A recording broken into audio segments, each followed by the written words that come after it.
안녕하세요. 저희 이번 시간에는 5절 종합분석을 가보겠습니다. 지금까지 우리가 뭐 이런 거 배웠었잖아요. 유동비율이 어쩌니, 회전율이 어쩌니, 무슨 이익률이 어떻다, 뭐 이런 것들을 쭉 배웠는데 개별적으로는 다 의미가 있는데 좀 더 손쉽게 전체적으로 그래서 몇 점 정도 되는 건데 이런 개념이 필요해요. 그러니까 좀 더 담당자들이 쉽게 다 차치하고 최종 결론이 뭐야? 뭐 이런 관점에서 접근할 수 있단 말이에요. 그래서 제목을 붙여봤어요. 종합분석이라고. 전체 총점이 몇 점이냐 이거죠. 그럼 기업의 최종적인 성적표가 뭐냐고요. 성적표. 그러면 두 가지 관점에서 볼 수 있어요. 그러니까 주주와 채권자를 같이 동일선상에 놓고 성적표를 한번 볼 수도 있고, 아니다, 기업의 진짜 주인은 주주이다 라는 관점에서 성적표를 볼 수가 있어요. 주주와 채권자에게 함께 주어지는 성적표가 ROI라는 거고, 주주에게만 주어지는 성적표는 ROE라는 거예요. 이제 또 그 내용을 좀 가보겠습니다. 자, 첫 번째 ROI 분석입니다. 이 ROI 분석은 결국 돈 넣고 돈 먹기 아니겠어요? 얼마나 수익을 냈느냐 이건데, 주주와 채권자가 함께 돈을 넣은 거죠. 주주와 채권자가 함께 돈을 넣었어요. 그걸 가지고 얼마나 이익을 냈느냐 이걸 보는 거예요. 사실은 이 ROA가 조금 더 맞을 것 같은데, 이 듀폰 모델이라고 하는데, 이 듀폰 모델은 ROI라는 개념에서 출발해요. 그래서 이게 결국은 뒤에서 배우는 ROI와 이 ROE의 관계를 도출하기 위해서 이제 이런 개념을 쓰지 않았나라는 생각을 합니다. 그럼 ROI는 뭐냐? ROI는 여기 있는 것처럼 Return on Investment, 투자 대비 얼마의 이익을 얻었느냐라는 거고, 그 분자로 당기순이익, 분모로 총자산을 씁니다. 그럼 이걸 다시 쪼개면 당기순이익과 총자산을 놓고 분자 분모의 같이 매출액을 곱해줘요. 그러면 요 앞에 있는 게 뭐가 되냐면 매출액 순이익률이 되는 거고, 요 뒤에 있는 게 총자산의 회전율이라는 말이 됩니다. 결국 기업의 ROI를 높이기 위해서는 비용 통계 같은 걸 열심히 해라. 아니면 더 비싸게 팔아라. 제품의 경쟁력을 가져서. 그럼 결국은 이익률이 올라간다. 또 회전율이라는 게 뭡니까? 열심히 팔았으면 뭐하니? 이걸 뭐로 둬야 돼요? 외상으로 두지 말고 현금화 시켜야 되는 거죠. 그게 회전율을 의미하는 거죠. 보통 기업에서 그런 얘기 많이 해요. 아니, 돈을 많이 벌었는데 우리 돈 없대요. 돈이 왜 없냐 그랬더니만 첫 번째 창고에 가면 있다 뭐 이런 얘기 한다고요. 다 재고로 가지고 있다는 얘기, 재고. 두 번째 장부에 보면 있다 뭐 이런 얘기 하죠. 그게 외상 매출 채권으로 가지고 있다는 거예요. 그러니까 이게 기본적으로 성적표를 잘 받으려면 이익률도 중요하지만 이걸 현금화를 빨리 하고 재고를 줄이는 것들이 중요하다. 그게 결국 ROI를 높이는 길이다라고 얘기를 하는 거죠. 이게 주주와 채권자 관점에서 보는 이제 총 성적표라고 생각하시면 돼요.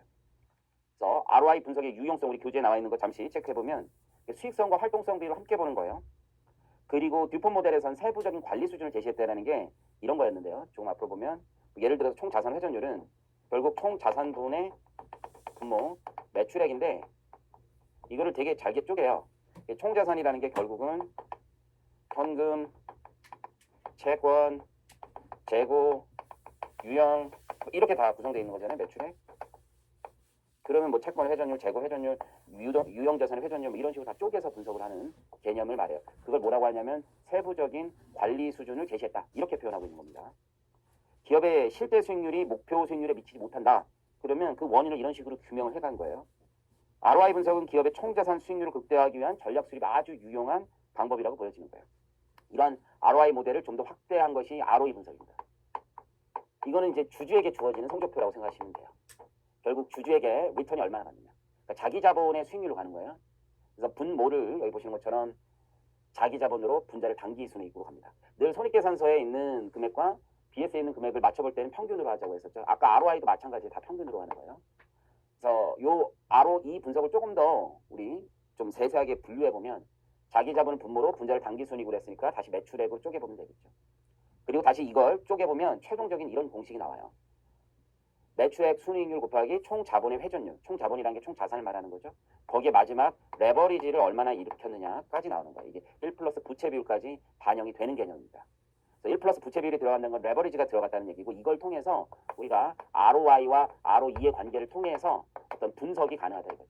특히 ROI는 높은데 ROE가 떨어진다. 이러면 레버리지를 잘 활용하지 못한 거예요. 레버리지가 떨어지는 거고. 반대로 동종업계 대비 ROI는 낮은데 ROE가 높다. 그런 건 레버리지를 잘 활용했다. 이렇게 볼 수도 있는 겁니다, 여러분들. 이 공식을 암기를 하셔야 돼요. 그래야지 문제 풀기가 아주 유용합니다.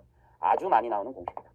이거 우리 이따 문제 풀어보면 잘 아실 거라고 믿습니다. 네, 저희 이제 ROE 분석에서 레버리지가 중요하다는 말씀을 드렸죠. 이 레버리지를 활용한 개념이 이제 거기 교재에 나와 있어요. 그러니까 총 자산 영업이익률, 소위 ROA죠. 그러니까 ROA가 뭐보다 높을 때 평균 이자율, 회사의 평균 이자율보다 높으면 레버리지를 일으켜도 된다는 거죠. 남의 돈 써도 나쁘지 않다라는 개념이고, ROA가 평균 이자율보다 낮다라고 하면 레버리지를 일단 일으키지 않는 게 좋다는 뜻으로 이해하시면 됩니다.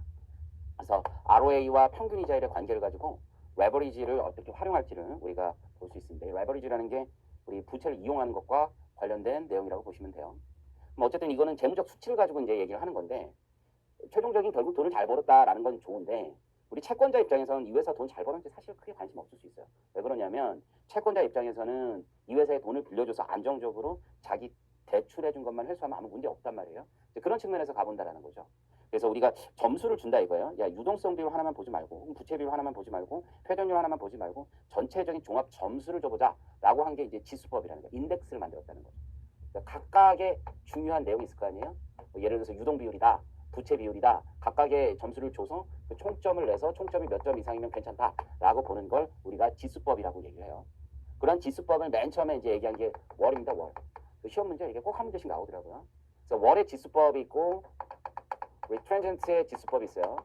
이 두 개 제일 많이 나와요. 이게 지수법. 그래서 이 지수법을 어떻게 봐야 되느냐라는 게 있고, 어디에다 가중치를 줬느냐 이런 문제가 있어요. 우리 거기 개념 같이 한번 보시면 가중 비율 총합계법이다, 종합법이다, 뭐 이렇게 얘기할 수도 있고요. 그러니까 어떤 개별적인 유동 비율만 높냐, 뭐 이런 걸 보는 게 아니라 전체적으로 보는 개념이고, 개별 분석의 어떤 한계점을 극복하기 위해서 만들어진 개념이다라고 생각을 하시면 돼요.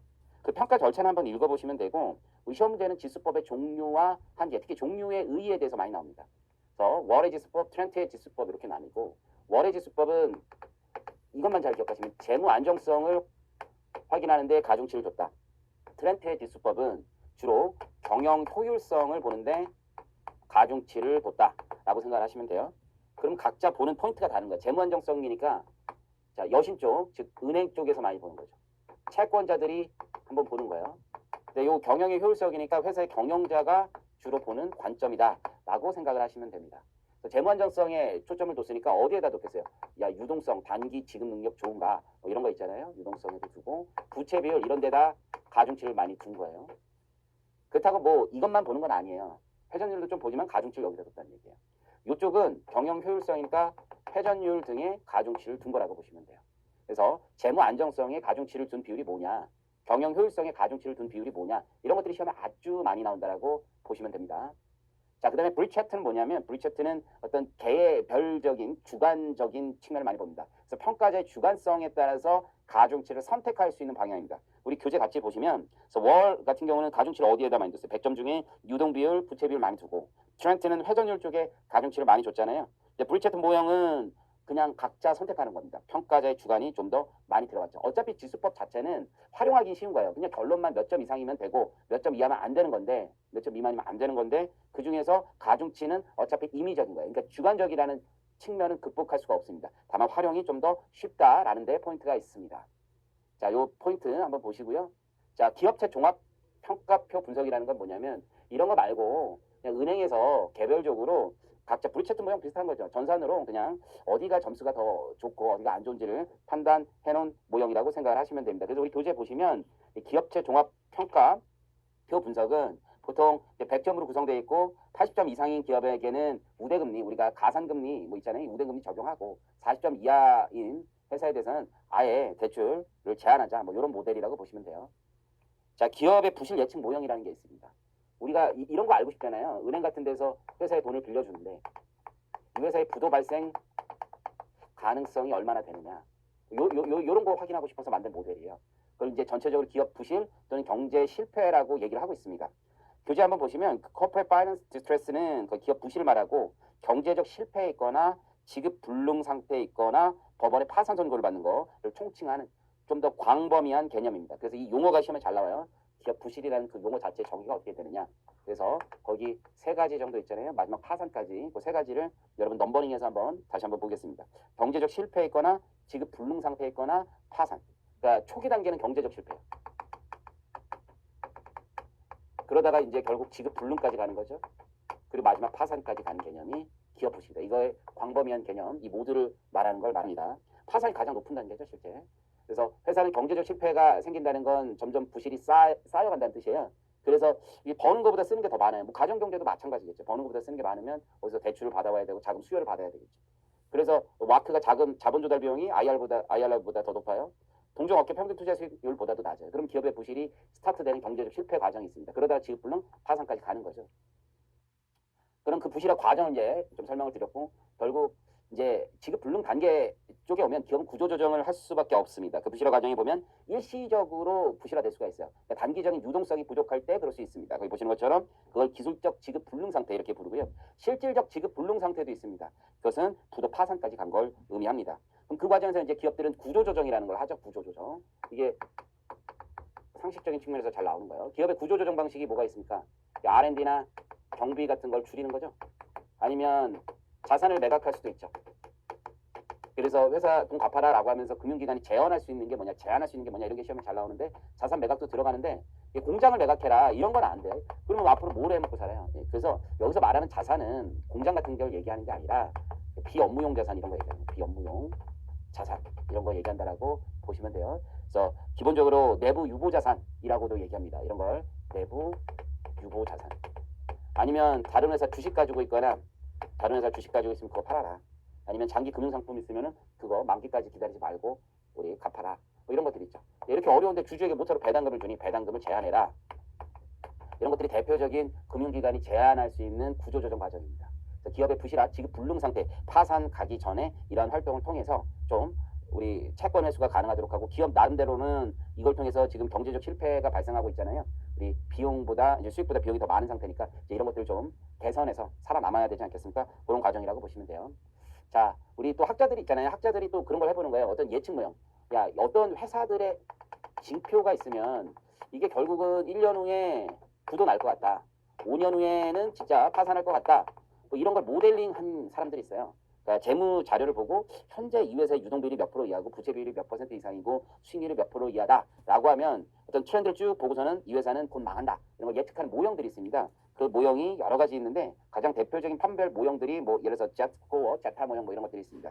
단순 예측 모형은 시험에 안 나와요. 그래서 그냥 한번 보시면 되고 단일별량 판별 모형 있죠. 여기서도 기본적으로 그냥 한번 읽어보시면 되는데 시험 문제 나오는 건 이거예요.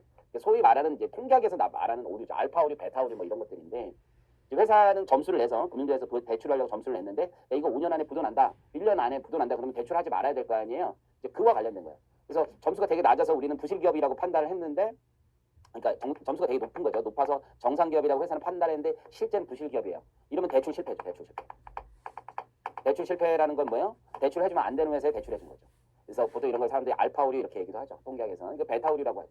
이건 뭐예요? 실제는 정상기업인데 판정은 부실기업. 점수가 되게 낮은 걸로 나온 거예요. 그러니까 대출 못 해준다 라고 하는 거죠. 이건 대출의 기회를 상실하는 것이라고 봐야 되겠죠. 그래서 어떤 타입이 1종 오류냐 어떤 타입이 2종 오류냐 이런 거 나오고 통계학에서 타입 1 오류, 타입 2 오류 뭐 이렇게도 얘기하는 거죠. 뭐 귀무가설 뭐 이런 거 들어보신지 모르겠는데 요겁니다. 그냥 단순한 겁니다. 다별량 판별 모형도 여러분 한번 보시면 돼요. 시험 문제는 어쨌든 1종 오류, 2종 오류 이런 것들 위주로 나온다. 이게 Z-스코어, 알트만 모형이라고도 하고 Z-스코어 모형이라고 하는데 이게 처음에는 33개 추정 표본으로 한번 쭉 비교를 해본 거예요. 뭐 50년대, 60년대 얘기잖아요.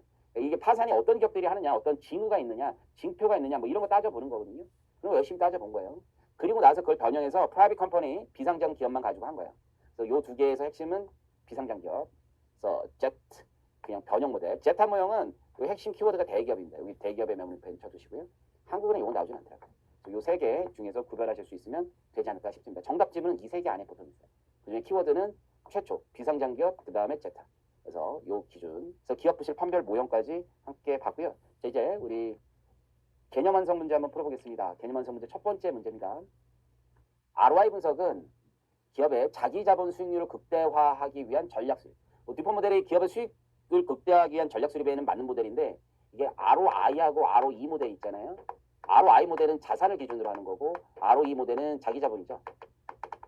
그래서 지금 보시는 것처럼 ROI는 자기 자본 수익률 극대화 이거하고는 매칭되진 않죠. 자, 그래서 X입니다. 기업의 ROI가 높다면 반드시 ROE도 비례적으로 높아진다. 반드시는 아니죠. ROE가 설령 높다고 해도 동종 기업보다 ROE가 낮은 경우도 있어요. 그거는 뭐를 이용하지 못해서 그래요? 레버리지를 이용하지 않아서 그렇죠. 그래서 이제 레버리지라는 게 남의 돈 쓰는 거잖아요. 우리가 자본주의 사회에서 레버리지를 이렇게 해야 돈을 번다 이런 얘기는 굉장히 많이 하는 거예요. 근데 이제 소위 말해서 그래서 영끌 뭐 이런 것도 다 레버리지 아니겠어요? 그게 맞는 건지는 잘 모르겠습니다. 이게 저희 회계사들이 좀 보수적이라서 그런지 적당히 해라 뭐 이렇게 되는 왜냐하면 이게 나중에는 오히려 자신의 부실, 파산으로 이어질 수도 있습니다. 자, anyway, ROE를 적당히 높이면 좋다라는 개념이죠. 그래서 듀폰 모델도 오해하면 안 되는 게 뭐 이거를 무한정 늘려라 이런 건 아니었어요. 오히려 수익률이 더 떨어질 수도 있습니다. 그래서 XX가 되고 총 자산 영업이익률이 평균 이자율보다 높으면 주주에게 기속되는 이익률, 즉 ROA가 우리 평균적인 이자율 이런 거죠. 이게 이자 내고도 남는 게 되게 많은 거죠. 왜냐면 영업해서 10% 버는데 이자로 그 자금 조달을 100% 거의 99% 차입금으로 조달했어요. 근데 이게 한 6%예요. 그러면 4% 남는 거잖아요. 그거 다 주주에게 가죠. 그러니까 주주의 ROE가 극대화되는 거죠. 그래서 총 자산 영업이익률보다 오히려 커지게 되겠죠. 그래서 ROA가 평균 이자율보다 크면 ROE는 ROA보다 커질 수밖에 없다라는 내용입니다. 이걸 좀 시계열상을 보면 IRR인 거죠. IRR이라는 게 뭐예요? 오늘 100을 투자했는데 1년에 110 벌면 IRR 내부 수익률 할인율은 10% 버네 이렇게 보는 거잖아요. 이런 것들이라고 생각을 하시면 돼요. 그래서 요 플러스 제로가 되는 거니까 이퀄이 되겠죠. 10% 정도. 뭐 이게 2년 후면 120일 뭐 이렇게 가는 거잖아요. 이런 IRR이 와크보다 커야죠. IRR이 가중평균 웨이티드 에버리지 캐피탈 코스트 가중평균 비용보다 크면 기업 가치는 증가한다. 전에 이런 경우 순현재 가치가 0보다 크다라는 개념도 말씀드렸습니다. 자, 그래서 4번, 3번 정답 다시 한번 보시고요. 은행 실무에서 건전기업, 부실기업 판단 시 세전 순이익률과 비교하는 것은 기본적으로 차입금의 평균 이자율과 비교를 합니다. 그래서 세전 순이익률과 차입금 평균 이자율 그 정도 그냥 월인 기억하시면 되고 월이죠 월. 월에 의해서 최초로 제시된 분석법으로 맞아요. 그러니까 지수법을 최초로 만든 사람이 월이에요. 그러니까 최초 이런 것도 시험 문제 풀 때 도움 되겠죠. 가중평균 총합법이라고도 한다. 이거 맞는 말이죠. 그래서 차입금 평균 이자율 그리고 5. 자, 마지막 문제입니다. 월, 트렌트, 브리차트 지수법은 각 개별 수치의 가중 평균 값으로 재무 비율을 분석하므로 주관적인 판단이 배제된다. 그렇진 않죠. 굉장히 주관적이에요. 가중치가. 다만 활용이 쉽다. 왜 활용이 쉬워요? 그냥 총점만 보고 커트라인 준 거 80점 넘으면 해. 빌려줘. 80점 안 되면 빌려주지 마. 뭐 이거예요. 기본적으로. 그런 관점에서 접근하기 때문에 활용은 쉽지만 가중치 점수를 줄 때는 주관성이 굉장히 많이 있죠. 왜 거기에 가중치 많이 주냐? 그냥 이쪽에서 더 중요하다고 생각하기 때문이에요. 별거 없습니다. 저희 이렇게 해서 개념 완성 문제까지 마무리하고 다음 시간에 출제 예상 문제로 만나겠습니다. 감사합니다.